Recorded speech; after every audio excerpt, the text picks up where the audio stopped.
কাছে আবদার করবে, আল্লাহ বলবে রে ও জাহান্নাম একটু অপেক্ষা কর, আমি আল্লাহ বিচারটা শেষ করিয়া নেই।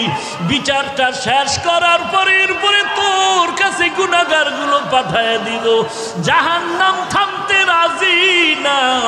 আল্লাহ তাআলা বলেন ও জাহান্নামের শিকল দিয়া ধরে রাখ, জাহান্নামকে শিকল দিয়া বেঁধে রাখ। ৭০,০০০ রহমতের ফেরেশতারা জাহান্নামটাকে বেঁধে ধরে রাখতে পারে না।